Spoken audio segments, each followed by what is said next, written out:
Welcome to the Sisterhood of Sweat. I'm here today with Jill Griffith. Jill is oh, hang on, guys. It does it on YouTube too. It echoes. Oh. They need to get that bug worked out. Yeah, totally. Isn't that crazy? All right, let's see if we can get off of here.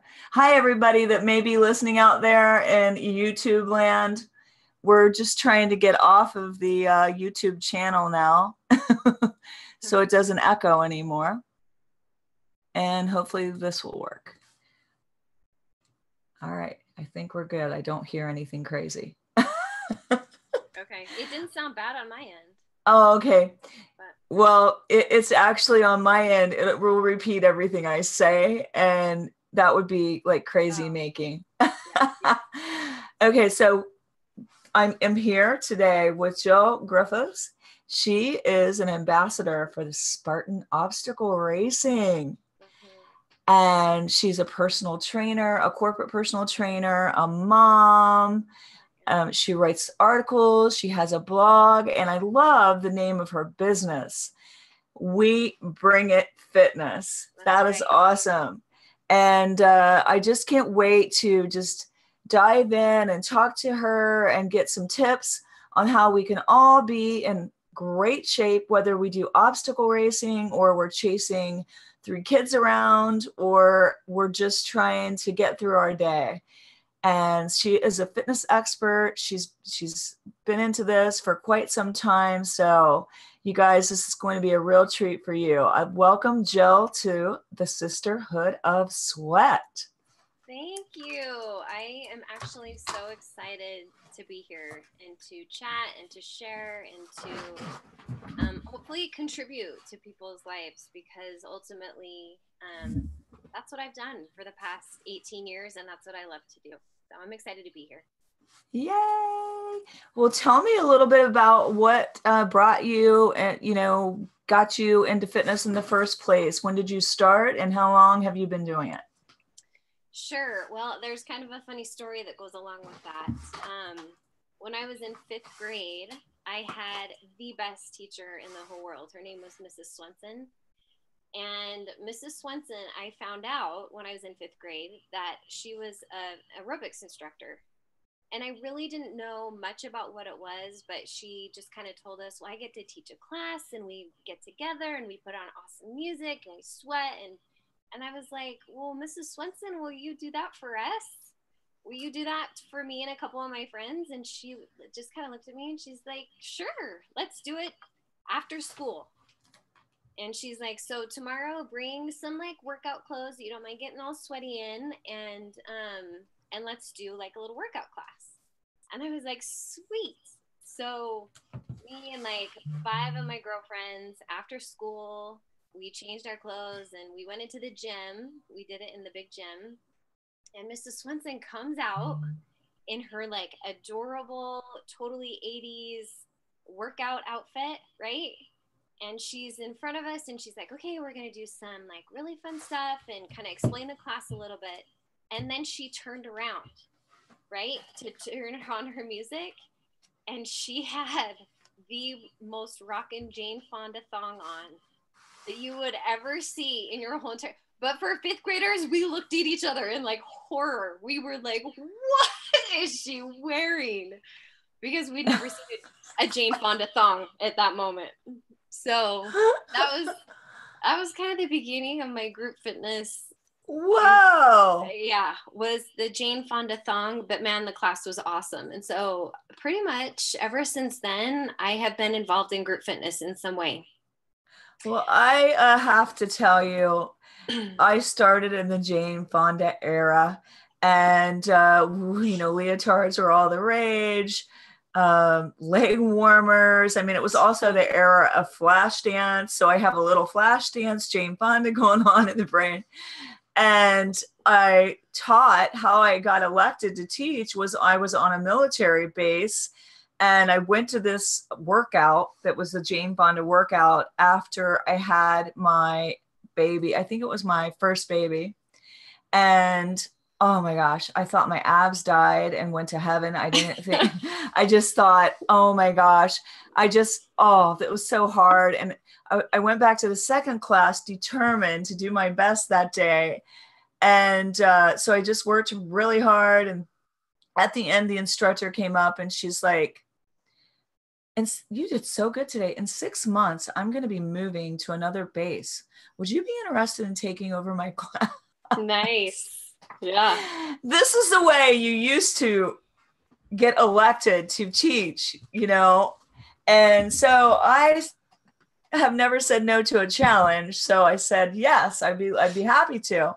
Yeah. And that's kind of how I got initiated. And so I just have to laugh about the whole thong thing, because when that came down the pike, I wore the thong like everybody else until one day I was like, this is like a butt wiper. Like totally. Totally. I'm like I can't even imagine that being comfortable, you know? Yeah. I'm like, I'm done with this. Totally. If you all want to wear these things, be my guest, but no more for me. I stopped wearing them. Totally. Yeah.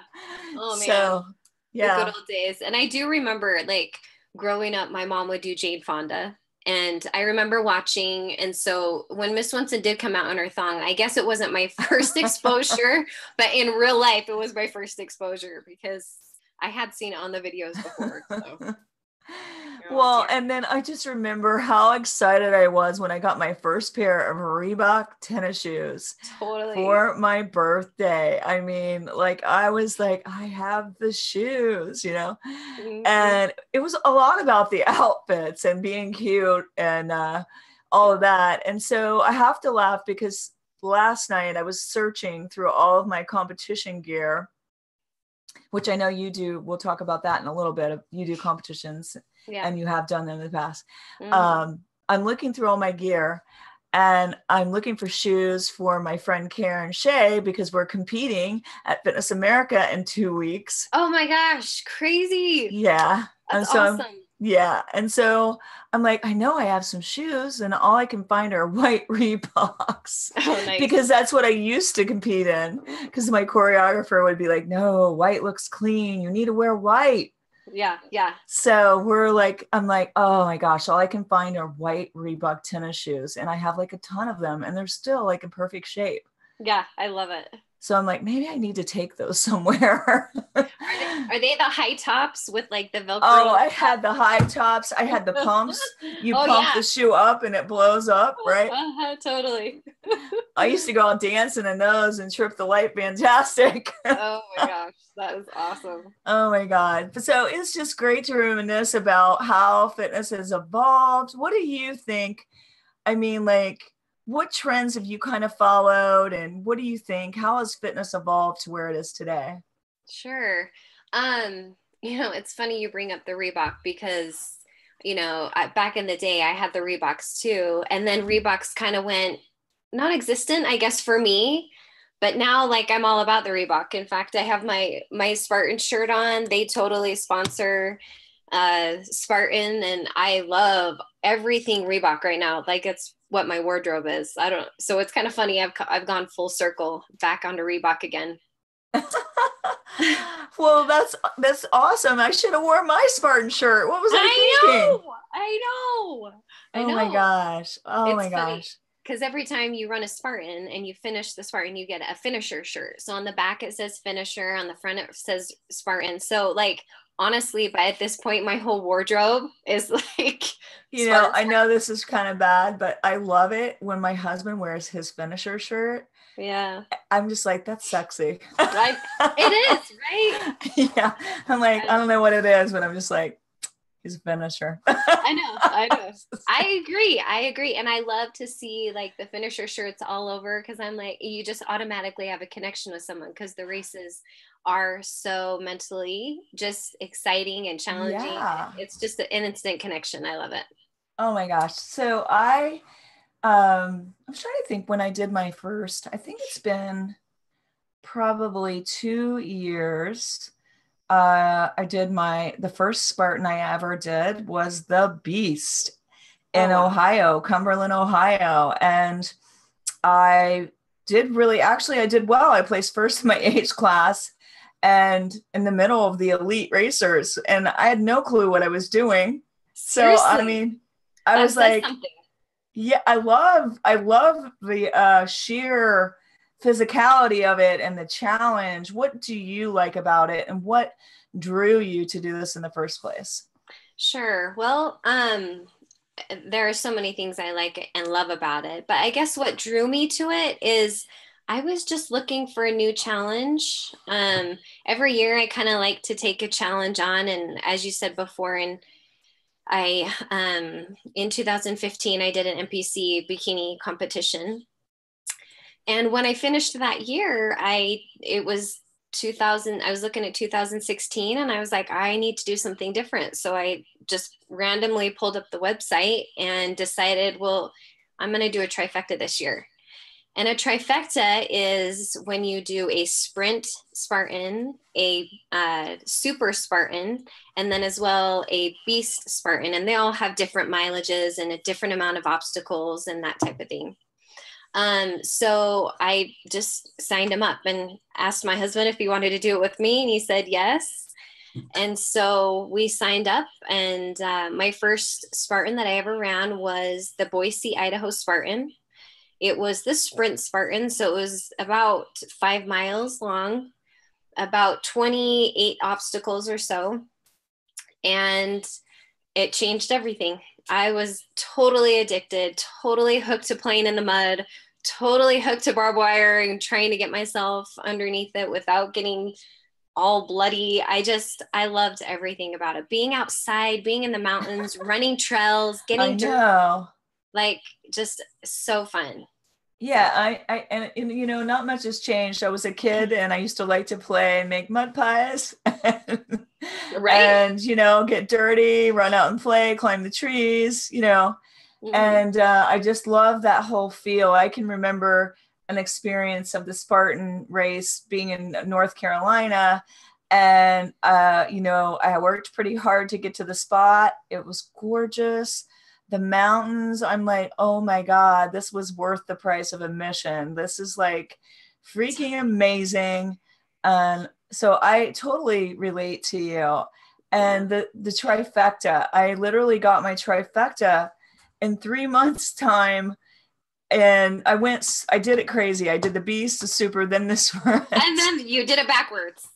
Yeah. Which is awesome. I mean, you can do it however I do everything. I do everything backwards. I got married backwards. I do it all backwards. Sure. Right. Why not? Why not? So, yeah. So, well, you got to go sometimes on that Spartan. You end up backwards when you thought you were right side up. Oh, yeah. Totally. Totally. Yep. What's your favorite obstacle? Oh, man. That's a good question. Definitely not the spear throw. I suck at that. That's like the worst. You know, I think even the professionals, like you never know if that spear is going to hit that bale of hay or not. It's just like luck. I don't know. Definitely not the spear throw. I really actually love the rope climb. Me too. I can climb up that sucker so quick now and get back down nice and fast. And then I love the a lot of the monkey bars. There's probably 3 or 4 that I truly love, but probably rope climb is my favorite. Well, I love the rope climb for myself personally. I love it because the first 2 times I didn't make it up the rope. We were in the water, mm-hmm. and it was kind of high up off the ground, and I just kept sliding. And so the 3rd time I was at this, let me think what it was, a sprint. And that was at Fort Bragg's. Mm-hmm. And all these men were dropping off the rope like flies. Totally. And I was like, oh my gosh, you know, like in your mind, I'm like, I don't know if that's too hopeful, if these men can't do it. Yeah. And then I just thought, give it one more try, you know. And so I jumped off the hay bale, and in my mind, I was like, I've got to just get higher up on the rope. Yeah. And so I began climbing, and I got to the top, and I was swinging like mad. And I looked down, I was like, oh my God, there's no water this time. There's no soft landing. Yeah. And I'm trying to reach this cowbell that's another foot above me, holding on with one arm, swinging on the rope, and finally hit the cowbell. Oh my gosh. I was so proud. Oh, I smiled. Totally. I smiled the rest of the race and just, I don't know. It was like euphoric or something. Mm-hmm. No, and I totally get it. And I think that's probably why when you asked me that question, that's what I went to first, because my first race, that's what I was most afraid of. Like the monkey bars, you fall off and you know where the ground is. But that rope climb, it's up there and it's high enough that you would be nervous to fall, you know? So for me, I remember similar experience, but I remember getting halfway up at the Utah Spartan last year and just sitting there. Like I had my feet locked on the rope, so I couldn't slip down. I couldn't fall. My arms were resting because my legs had me locked into the rope. But like, I honestly didn't think I could pull myself up one more pull. I was like exhausted, tired. My grip was just gone at that moment. And I remember looking out in the audience, and there was a whole bunch of people just around the obstacle. And there was this one guy that I made eye contact with, total stranger, but like he was totally cheering me on and supporting me. And I looked at him and I was like, I mentally, I thought, I just can't do this. I honestly can't pull myself up one more time. And he looked at me and I know he felt what I was feeling. He just yelled, he's like, you can do this. And I was like, I can do this. Like, I am going to do this. And I just, 2 more big pulls and I rang that bell and I pretty much dropped all the way down.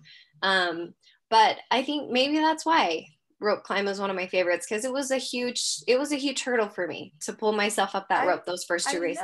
I know. I wrote a whole blog about my experience. Ring that cowbell one more time. Just give it one more effort, one more try. And just like, don't you think this relates to life a lot, where you feel like you can't do it, you just can't do it anymore, and you're not making it, something you're struggling with. And I feel like just it relates to life a lot. Doing the race, you get this confidence that, well, I rang the cowbell. So if I, can do that, I maybe can do this. I can, my gosh. Give it one more try and do this, right? Totally. Oh, yes. So you just totally hit it on the head. Another reason I totally love my Spartan races is who knew as a 38-year-old mom of 3, almost looking at 40, that I would be competing, that I would be crawling through mud, that I'd be climbing ropes, handling my body weight, that, I'd be achieving these things. And every time I do a race, I feel what you just said. I feel that inside. Like, what? Who cares that I'm 38? Who cares that I'm a mom of 3, that I've had 3 babies? And I mean, for all those people who think they can't do it because of age or what their life circumstances, that is what these races prove to me over and over every time I do them. Yeah. Oh yeah. And like, how you say things to yourself, like, through life, you may say, I'm so tired, or, oh, I don't have any energy today, or I don't know if I can do this, like limited beliefs. What I tried to do during the race was, when I would feel that, or this is a little extreme, I'd be like, I'll stop when I'm dead. I can rest when I'm dead. There you go. A little extreme. Yeah. I'd be like, well, I just was determined to do this race. And I'm like, you're not tired. You're not tired. You got more in you. You got this. Like, I would just coach myself and use that mental mindset to get through it, because it was a beast. I mean, it was a beast. And I wore compression socks, and that was not a good idea, because they got wet and they went down in my shoe and they bunched up like this. Oh yeah. So I had to get my mind over matter, because it hurt, and I couldn't get my shoes off, because that was my first race. I didn't know better. And so my shoes are tied so tight. And so I was just like, mind over matter. And so I think what you prove is how mental mindset can get you through anything, because it really isn't the sheer physicality of the race. It's physical, but it's mental too. Oh, it's totally mental. Yeah. I think it's been interesting. The Utah race for 2017, I actually coached a team, and they did the open. So I ran the elite in the morning, and then I ran the open, which is it's how you sign up for the Spartan, and it's timed, but it's not competitive. It's not like you're racing against pro and elite racers. Open is for anyone. It's for anyone who wants to try a Spartan race, who's trained for the Spartan race, and they want to see what it's all about. So I trained this group of people to do the open with me, and it was really inspiring for me to see how they got through the hard parts. Yeah. I took a couple people too, and it was inspiring to watch them do the race, and and it was empowering for them to do the race and complete the race. And the open division it's nice. Although when I did the open division, it was purely by accident. One time I did it because I like doing the elite. Yeah, sure. It's less money, by the way. It's a little less slippery if you do the elite. Yeah. What happened is we were late, and so I'm like, because we were there on time, but we had to wait so long down this country road behind people. We didn't realize it would be wall to wall, single file. And so I had to literally go into the open, though I paid for elite. And people were like in the middle of the stream, walking, holding hands. Totally. Oh, I love it. And I'm like, there's 200 people in front of me. I can't knock over the lovebirds because I'm competitive. That's awesome. So I just chilled and thought, I'll just enjoy the race this time, and I won't be so like competitive. So I placed first in 2 races, the only other 2.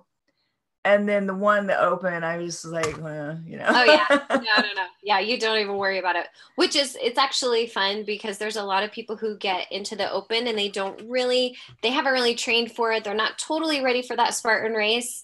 But from our experience, who like to do the more of the elite or whatever, the competitive races, it's just fun to be able to help those people through it because they don't know how to tackle a monkey bar or the inverted wall or the Atlas carry or whatever. So like the whole time I was like not only coaching my little group, but I'm like, okay, guys, this is what you're going to do. And the people who were stuck on the monkey bars or on the inverted wall that they had to climb up, I'm like, okay, now it's time to get your foot up and around. And it was just fun to help the people who were there to do it and to get it finished. But I'm like, let's make this effective. Let's speed you up a little bit. I have some good tips that can help you. We went on the open race. We were actually in the elite. Uh-huh. We did not realize that you couldn't help each other as a team because we signed up as a team. Yeah. We signed up as a team. So we thought that meant as a team, you could help each other. Oh. You cannot at Fort Braggs. At Fort Braggs, you cannot. Even in the open or because you did We were in elite, but we signed up as a team. So that was kind of a weird. Yeah. We're like, well, if you're a team, aren't you supposed to work as a team? So we didn't. So basically what happened is we were helping each other and then we found out we can't. Yeah. So that was that's why you want to sign up in the open if you have beginners. A team. And I guess what I loved about the whole race was just how much people do help you and pull for each other. And it was a lot of camaraderie and you feel so accomplished when you're done, though if you do the beast, you may feel like you're in a stupor when you finish. I was kind of like, well, my husband was asking me questions. I wasn't speaking. Oh, totally. But if there's one tip that I can give people who do decide to do a Spartan for the first time is to just go in it with the best attitude that you can have. But secondly, go into the race, and even for the elite racers or competitive age bracket racers, go in it with someone in mind. I never go to a race without thinking who I'm going to race for. I never. Oh yeah, that's really beautiful. I like that a lot. Yeah, I always have someone, either a friend in need, or if my brother in the past, I've ran in my dad, for my dad before, for my husband, for my kids. I always have a purpose, because when you're out there on the course, sometimes you forget your purpose. But if you have someone else's purpose in mind, it just gets you through it. So that's what I told my team too. I'm like, you need to find someone and race for that person. Yeah, because sometimes that you're going to do better for someone else than you would for yourself, right? Yeah, yeah, yeah. It gives you that reason. You feel like you're fighting for them, or you're giving them honor, and that's true. It's great to race for a cause too. If you have a charity, maybe you could race for the charity and raise some money. Yeah, yeah, I actually like that idea a lot. That's a great idea. Yeah. So I loved everything about the Spartan, but my least favorite obstacle, although it should probably be my favorite, was, I think it was freaking, I don't even know how high off the ground. It was like the Trojan horse. I mean, it was 40, 60 feet. I know it was just 12 feet to get up to where I could climb on the apparatus. And then you climb. So I don't know if you've done this one, because they changed the obstacles, but it had the wood, and you just kept climbing up till you get to the top. And it's kind of like it was huge though. It's like a pyramid of some sort. And it was slippery. It was muddy. I got to the very top. It was like this 2x4 beam. I'm like literally straddling this 2x4 beam. Yeah. And I went to reach down on the other side, and my feet couldn't touch. No. And then I was like, oh, holy shit. All right. So sorry. This maybe have to be cleaned on my podcast. I'm like on top, and I'm like, oh, I'm straddling. I'm thinking. I'm like. You're hanging? Were you hanging? I did it first. And then I literally climbed. I just stayed on the beam deciding what to do.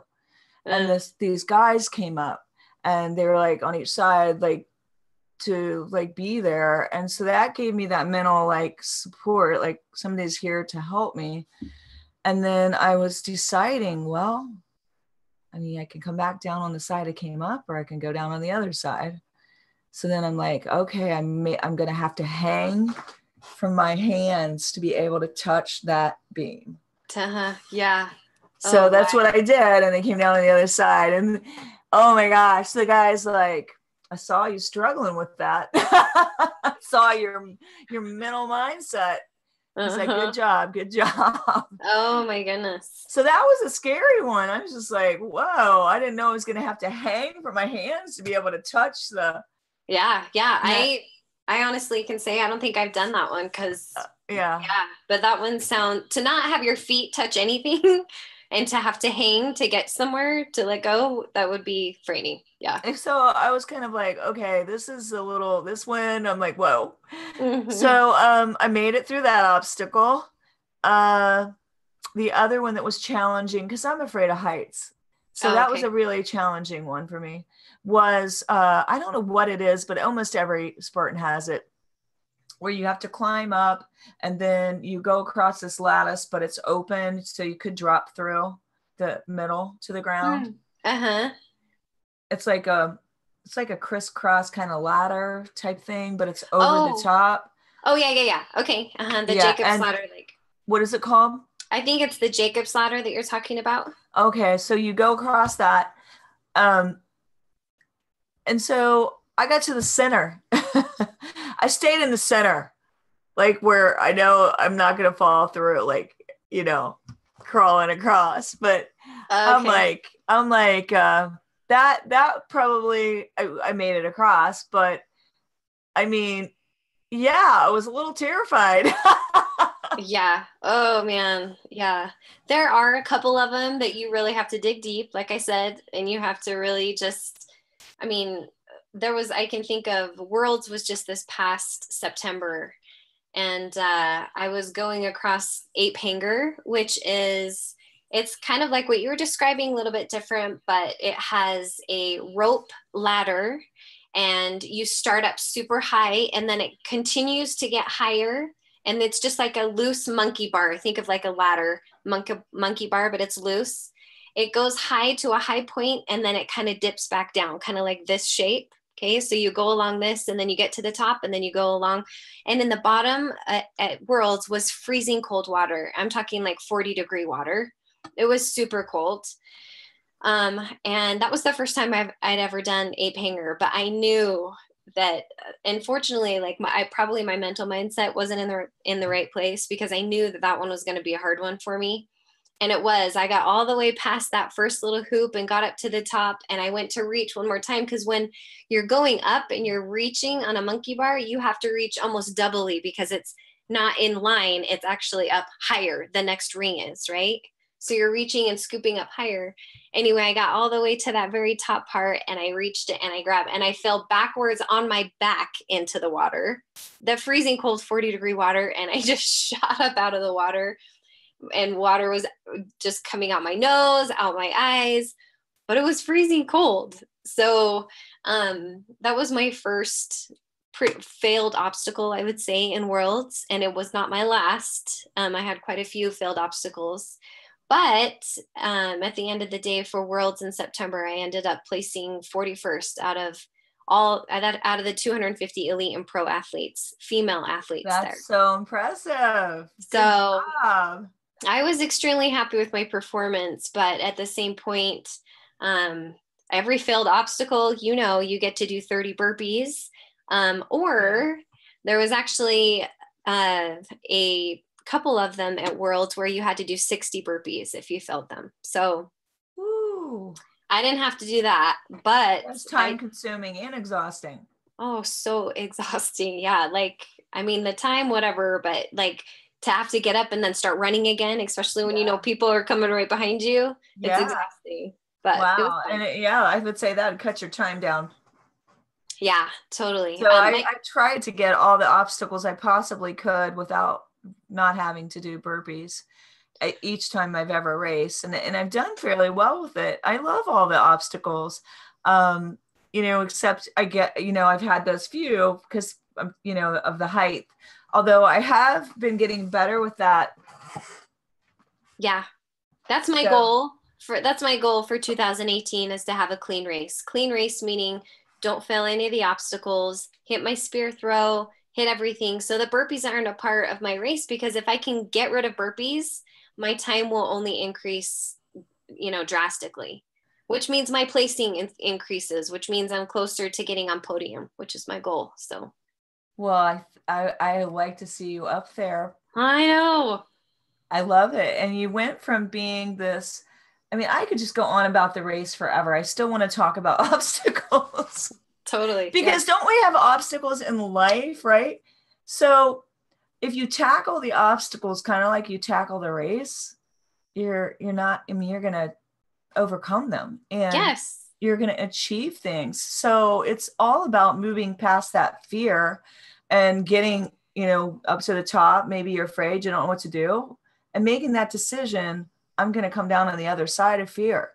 Because we all feel fear when we're faced with a challenge, an obstacle, something that we feel is insurmountable. But if you push past that fear, you're going to be able to come down on the other side. And then you're going to be like, I did it. Mm-hmm. Yeah. And the only way to feel that I did it feeling is to push past it. It is totally. It's to conquer it. It's the only way. And the more that you do that, the less scary it becomes, the more fulfilling that you feel. And I feel like that's what's crazy about the Spartan race is I feel that over and over. And we definitely can feel it in our daily lives, right? Yes.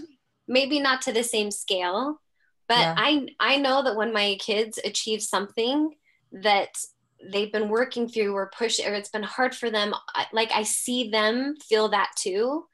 And I'm like, you know what? It's not just at a Spartan race. It can be daily life too, but you have to apply that same principle of, I'm not going to give up. I need to push to the end so that I can feel what that reward is and get used to that feeling. So I continue to do it in my life daily. Right. And facing challenges head on, it actually gives you confidence that you can do it. You can do it. Yeah, whatever it may be for you, because it is different for everyone. But some things are harder for other people and some things are easier from other people. And that really doesn't matter. It's just, what is it for you and how can you get past it and not let it conquer you? Truly, truly. I love how I was on your Facebook page and your community, and you were writing an article about your children and how you got them loving exercise, and actually you even turned off the Wi-Fi, I think, for a summer. So I want you to tell the listeners all about that experience, because I'm pretty sure there's a lot of parents out there that would like to be able to get their kids exercising and disconnected from video games. Yeah. And man, I tell you, I am not professional at this, but I am willing to try anything because it's just that important to me, and it drives me nuts when I walk in and I see my kids on devices and watching TV, because I just think there's so much more to life than just wasting your time on that. However, I, like them, appreciate my downtime too. Like, I have a favorite show that I want to watch. They have a favorite show that they want to watch. So I'll talk about what I do now. But during the summer we had moved this past May to a new place, and we didn't have Wi-Fi when we moved. It took us, 3 weeks or whatever to even get our TVs up where they needed to be and everything connected. And the 3 weeks, I was loving life. I was like, I have my kids. They're engaged. They look at me. They don't care about when TV time is. They don't care about what their phones are doing because they're not working. And I was like, okay, we are going to continue this on through the summer. And I brought it up with my husband, and he was like, no, I love it. That's a great idea. And I knew it would be a big deal for me because it meant more entertaining for me. I would have to make sure they have activities and things to keep them entertained and not bored. But it was the best summer ever. We turned Wi-Fi off. TV time wasn't even a thing unless we were doing it together. And we bought them all a gym pass. We have a rec center that's just, we can walk there from our house, and it has a track, and it has weights, and it has basketball and pickleball and like all sorts of awesome things. And every day I just kind of set them up with a little challenge, and they'd go over to the gym and they'd get it done, whether it was walking around the track or walking outside or doing so many push-ups or doing so many sit-ups and we just kept track of their progress. Every Sunday we'd get together and we'd talk about their progress and how many miles they did or how many minutes of exercise they did according to their age. And it just put like a different spin on what our summer was like. And it was awesome. And they felt awesome, even though they were complaining for the first 2 weeks not to have their TV. Isn't that how it always is though? Even when adults start exercising, it's the first 2 weeks. It's just getting started. It's just putting one foot in front of the other and going to the gym and being sore a little bit. Yep. And then you get through it and you start to enjoy it. Yep. And you start to enjoy the feeling. Like what you feel when you're done exercising is the best part about exercising. You feel on top of the world. And I saw them feel that way. They would come home, we would walk together. They would tell me about how many steps they took because my daughter has a watch, or they would tell me about how many times they went around the track. And it was 5 times more than yesterday, Mom. And, I saw those achievements that they were feeling, even though it was hard and hot some days and they were sweaty, but they brought that feeling home. And I just loved it. It was so nice. Wow, I really love that. Now, I know with all this working out, you have to fuel yourself with some good nutrition. Why is it that you tell your participants and people at We Bring It Fitness not to count calories? Why should we not count calories, and what should we count? Sure. Calories to me don't give you the whole story. Calories are definitely a form of measurement, and a lot of people have done it for years. But to me, what those calories are made up of is the most important part. How much protein is making up your calories? How much of your calories are fat? How much of your calories are carbohydrates? What type of exercise are you doing? Are you needing more carbohydrates due to what type of exercise program you're on? Do you need less carbohydrates because of maybe you're on a more of a bodybuilding type program, or interested in building more muscle. So to me, the calories are nebulous. Those macros are super important because it gives me more idea of what the calories are. Yeah, and I know I was looking on your website where you have like an 8-week plan. What is the name of that again? Something about strong or Yeah, it's my 8-week leaner and stronger program. leaner and stronger. Yes. Who doesn't want to be leaner and stronger? Right. Like, right? I know and you know what? It's been such an amazing program. I've had quite a few programs throughout the past years, and this is the one that I am most happy with. I get the best results. My people are in it. It's not a diet. It's actually a lifestyle. I just give them the tools to create the lifestyle that they want.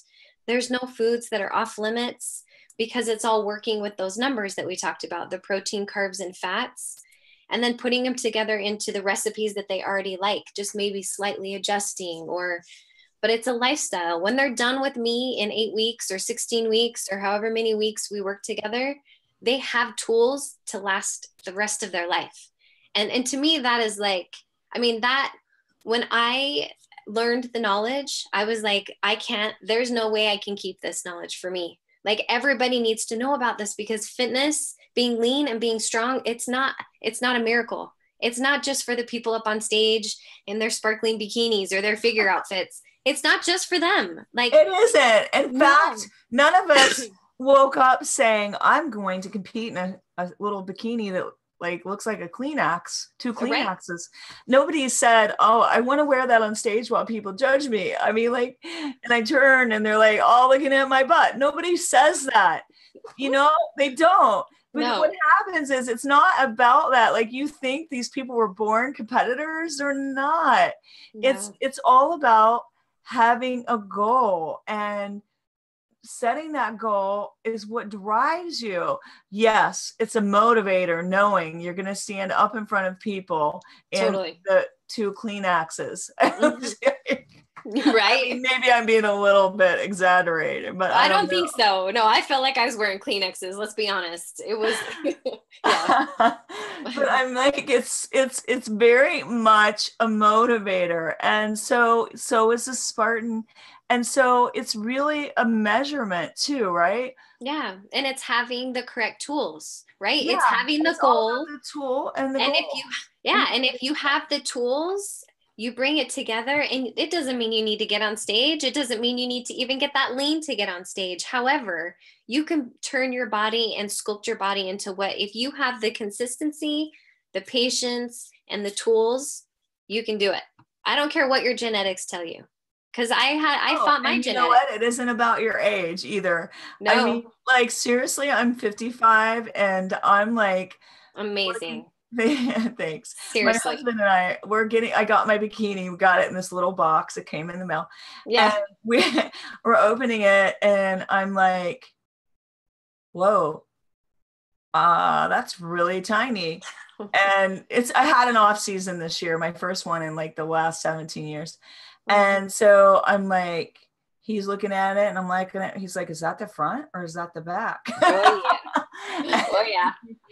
And then he's like, that's the back? That's going to be like a thong. It wasn't, but we're like looking at it and I'm like, I'm kind of scared. I'm kind of afraid. I'm afraid to try that on. Mm-hmm. And so then I went and tried it on and I was like, ooh. And then just a few days later, I put it on like, this is it. I'm 55 and I can wear this. When? Totally. Yes. Good for you, honestly. I know that. I mean, it takes dedication and it takes a goal, right? And like you said, getting on stage, it helps you be a little bit more strict and be a little bit more into your goal, but it doesn't take that to achieve your goals. It just takes patience and consistency. Anyone can do it.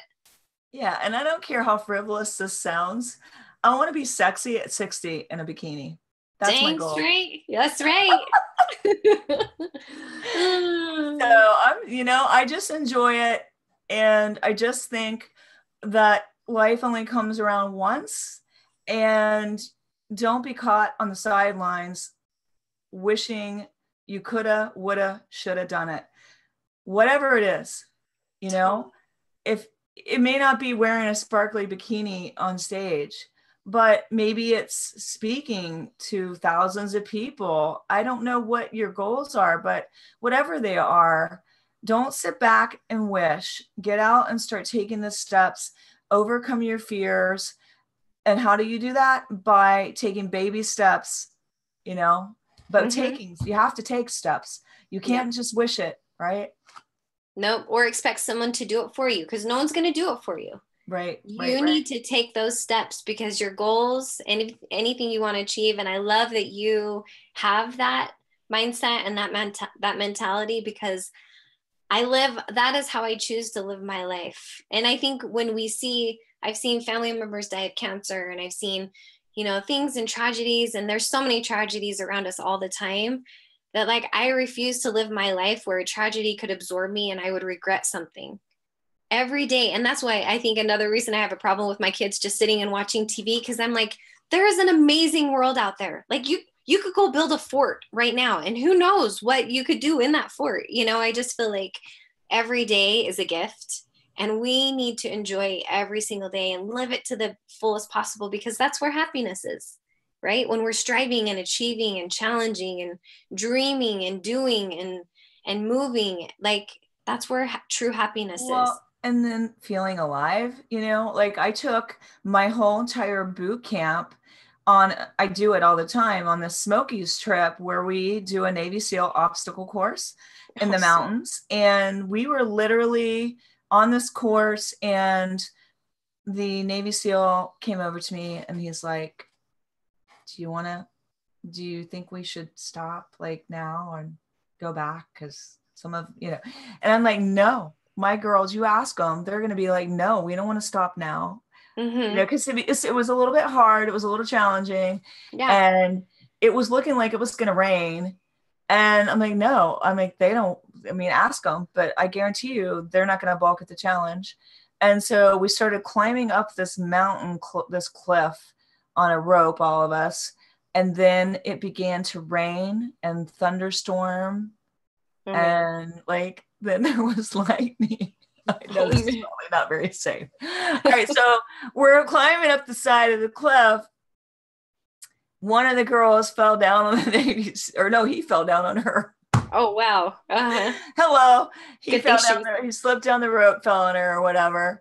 And then is when the teamwork begins. This other gal starts encouraging her, get up, you got this, you know, and they like start pulling together as a team. And you know, like I was racing to the top. I got to the top, like seriously pouring down, soaking wet to my skin, like, you know, and everybody gets to the top and I'm like, this is great.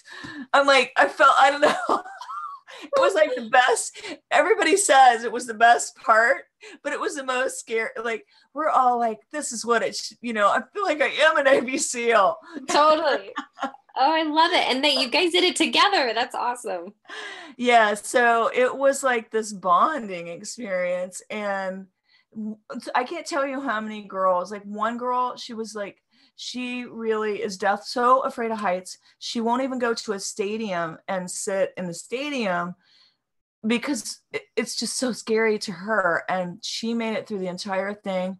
And she thanked him over and over and just told me it was the best experience because it pushed her to do things that she was afraid of. And then another gal said, when I have something really hard in my life and I think I can't do it, I think back to that rope, that mountain climb and how I did it. Right? Yes. Yeah. Those exact experiences that we were talking about, those are what keep us moving forward and want us to achieve. Yeah, that's awesome. Yeah. I want to do that. Like you have to come. I would totally do that. One this year. Usually I do it in April. I'm planning on probably doing it in April this year. Oh, okay. Yeah. Cool. You'll have to let me know. Where are you at?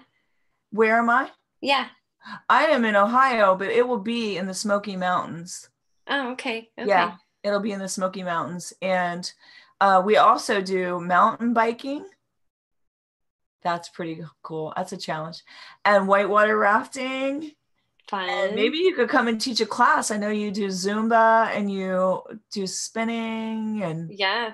I've taught boot camp and all sorts of fun stuff. So that'd be fun. We'll have to cook that up then. Yeah, that'd be fun. Wow. So I know you have this article on your website about doing pull-ups and how, can you tell everybody just that, just because you think you can't do a pull-up, how could, like, I let's say I'm new, I'm a beginner, and I think I'd like to do a pull-up, but I think there's no way I could ever do that. How can I do a pull-up if I want to do a pull-up? Right. So, I mean, all of us had to start with not knowing how to do a pull-up at some point, but everyone, if I can do a pull-up, you can do a pull-up. I just worked to do a pull-up. So I love to give my clients just a simple strategy to get these pull-ups done. And first, you just start with hanging on the bar. Just hang on for dear life and hang on as long as you can. It's called a dead hang. So I work my clients up to about 30 seconds, and then we work up to a minute. And once I have them at a minute, then I have them start just hanging on with one hand and see what that feels like for 10 seconds. And then the other hand for 10 seconds. And we kind of build that up a little bit. Then we start trying to actually do pull-ups. And if we can pull up a little bit, awesome. If we can't, then we get there's different things you can get. I love to use the ropes, like the Rogue, not ropes, but bands that they use in CrossFit. We'll do that. We'll just put their foot in there, and it gives them just a little bit of assistance, or you can do a pull-up machine. So that's step 3. We'll go to the ropes, or we'll go to the bands. And if you don't have a band or whatever, it's not like you just skip step 3. There's something else you can always do. Instead of doing a dead hang, you're going to hang onto that bar, and you're going to jump up and hold yourself as long as you can, and then release it. That's exactly what I do to train people to do pull-ups. Yeah, they're just called negatives. And the idea for those is just getting used to dealing with your own body weight. When you have an assisted machine, they're great, and they're great for building a little bit of muscle, but you need to get used to your own body weight as soon as you can. So those negatives are key. So either step 3 is use a band, or start working with your own body weight doing negatives, and do as many as you can. I would say do it 2 or 3 times a week at the gym, or if you have something at home, try 2 or 3 times a week. Try to get 5 of them in, try to get 5 to 10 of them in, and just slowly watch yourself increase, but don't give up, because pull-ups take time. They just do. How long did it take you to do your first one? Well, I kind of did. Well, actually, I was pregnant doing assisted pull-ups, and because I had that extra weight, right, it made me stronger. So once I had the baby, I went to doing pull-ups. I started with the jump ups, but I started being able to just do them because I had been training with and then the transition. So basically, that's how I didn't start doing pull-ups till I was in my 40s, ever.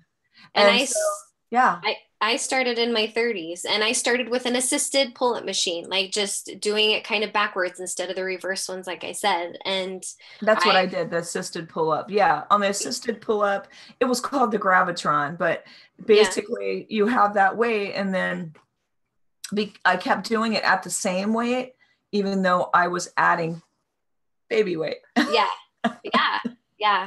And that's a great way to go about it as well. So, but it took me, like, I started in my 30s. It's not like I was 20 and doing Spartan races and dealing with my own body weight and pull-ups and chin-ups and all that type of thing. No, I had to slowly get there, but it only took me about 4 months or so to be able to do my first pull-up. Okay. So, 4 months is kind of a long time, but when I look back, I'm like, that really wasn't that bad. I went from like 0 pull-ups. I did my first one, and then all of a sudden I could do 3. So once you get that first one done, it's interesting how quickly you progress after that, because your mind and body have made that connection. Well, and I think Kipling can help too.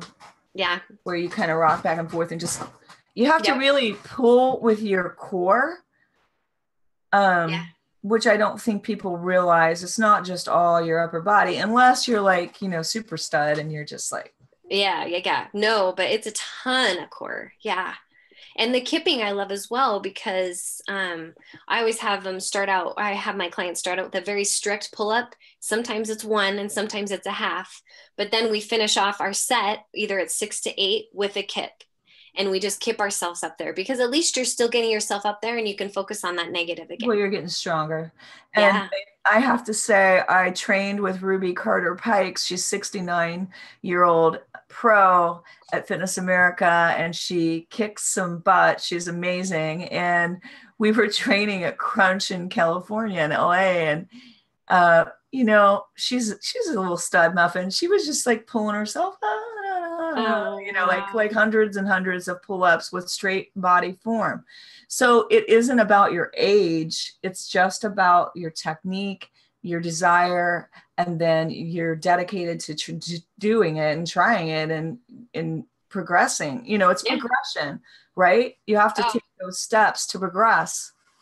Yeah. And just like anything, but especially for pull-ups, you just need to be patient. And if it takes 4 months, awesome. If it takes 1 month, awesome. If it takes 6 months, whatever, just keep progressing. And the second you do one, the next time you do it at your next workout, your goal is 2.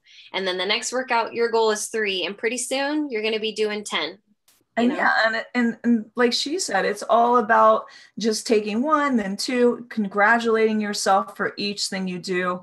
Mm-hmm. It's progression. I know a lot of times beginners come in and they look at somebody that has done it for 10 years, and because they couldn't do it the first try, they think, I can't do this. Yeah. But they haven't seen the progression that this person made from A to Z. And that's what you're not seeing is, no, this person didn't just wake up a competitor. They didn't just wake up doing pull-ups. They didn't wake up saying, yes, I want to climb to the top of the Spartan and straddle a beam. No way. Yeah. Progression. Yeah, totally. Progression mentally and physically. I mean, mentally, you have to get yourself there too. Yeah, absolutely. Well, what are some tips that you can give people, the listeners that are out there working hard, working out, and they're having a hard time recovering? They're sore, they're achy. What are some tips you can give them for recovery? So one of my favorite recovery, supplements that I'll take is a BCAA, branched chain amino acid. And it really it speeds up that healing process. Every time we work out and every time we stress our body, we either rip our muscle to build more muscle, or we fatigue our cells and our nerves and our joints and all that type of thing. And BCAAs and collagen as well, but BCAAs really just help to restore the muscle fibers. They help to repair them quicker so that painful soreness doesn't last as long. Yeah, and I'm kind of glad you brought that up, like about the BCAAs. I find it makes you stronger too, not just recovered, right? You have a better workout. Yeah. A lot of the BCAAs, my favorite BCAA has some a little bit of energy packed into that BCAA as well, and it's a sweet flavor as well. So you do get a little bit of energy, but I mean, the benefits of having your muscles heal a little bit faster due to having it, because protein is made up of amino acids. So it just gives it that essential amino acid that it needs, the complete branched chain amino acid, so that the muscles can repair quicker. But having that happen just a little bit faster and not worrying if it's all in my food, if I have it all right in my protein or my, whatever I'm eating after my workout, it really does help a ton. So. Yeah, I mean, I swear by it. I carry BCAAs in the studio. Of course, we use Isogenics products, but there's plenty of BCAAs out there. You can find them at GNC. You could probably Google it and have it come straight to your house. I like to get the kind that doesn't have artificial sweeteners, and it's sweetened with stevia, which is like a cactus plant. So, just try to stay away from artificial sweeteners and no sugar would be my advice. What do you use? Mm-hmm. What kind of BCAAs do you use? Yeah, I love the stevia. Actually, it's a plant produced sweetener, which is good. way better than the sucralose or all the other chemically derived sweeteners. And I agree with that. The other one I wanted to hit on was collagen though. And I don't know if you do. Yeah, I was gonna say, yeah, I'm big a fan of the collagen peptides because I can't do milk, and so I don't do whey products. I mean, yeah. Yeah. And the collagen, so you have, I mean, when you work out, you stress your muscles and you stress your joints, right? And your ligaments and that type, and your tendons. And the collagen helps the ligaments and the tendons and the joints and the proteins for your nails and your hair and that type of thing. So collagen it's a relatively new thing for me. I've only been using it as a supplement for probably the last 6 months or so, but I've given it to my daughter. And because she's in ballet and stresses her body, she comes home all the time saying, Mom, my glutes are so sore. It's so funny. She's 9 years old and she knows what her glutes are and her quadriceps and her hamstrings. So she can tell me exactly what's sore. But Mom, my glutes are so sore. Mom, I kind of have an achy right ankle. Her right ankle bugs her. And I'm like, okay, let's get you some collagen and take care of your joints and get you some BCAAs and take care of your muscles. So if I have an active kid, like I will share what I know works for me I feel safe enough to share them with my kids too, because she's working out as much as I am pretty much. Yeah, absolutely. And the collagen's great. It comes from the hide of a cow, right? Mm-hmm. Yeah. And so it's not the same as having milk. So, if you're lactose intolerant, it's a solution for you. And also, like she said, it's great for your joints as well as your muscles. Yeah. So I like using the collagen peptides, and I've tried Vital Proteins and the Bulletproof brand. What brand do you like? I like the Great Lakes Gelatin brand, actually. Okay. Yeah, I just buy it on Amazon and they ship it right to me. But I really liked it. It's less processed to me, and it's only collagen. Like it's not included in protein powder. It's just collagen. So I can put it in my green smoothie at the end of the day and it doesn't adjust my macros at all. It's just straight collagen and I like that. I'll have to try it. I know that they were at Blogfest. I don't think I got to try their brand of collagen, so I'll have to try that. But I'm a big believer in it. It's great for your skin. Totally. And so, and I feel like as we age, those are just more important things that we need to pay just a little bit more attention to. Our skin, collagen restores the wrinkles in our face. Collagen helps our hair and nails become more healthy. But instead of shooting it into your face, you're going to drink it. Exactly. Even though, oh my gosh, it may not be quite as effective as shooting it just straight in, but Well, I know Belinda Carlisle of the Go-Go's always said, I know this dates me, but I never will forget it, because she said, when you get older, it's either your face or your butt. You have to decide which one you want to look better. There you go. I think why she was saying that was probably because if you lose too much weight, your face. Yeah. So I was just like, now you can have them both look good. Take the collagen. Totally right. I'm like, wait, you and I know how to figure out the butt problem. So as long as we can keep our face up to date with collagen, we're good. I'm like, we solved that. So we've got the solution for you. Totally. It's just been so fun and great talking to you about all things fitness and health. And where can people reach you and find out more about We Bring It Fitness? Where can they reach you on social media? Sure. I'm just about everywhere, but on Instagram, I'm Jill Griffiths, and it's GRIFFITHS with an underscore after it. My website is webringitfitness.com, and I have a blog on there as well as some other info about my e-week program. And I also have a gluten-free ebook on there as well that we do some recipes for kids and stuff.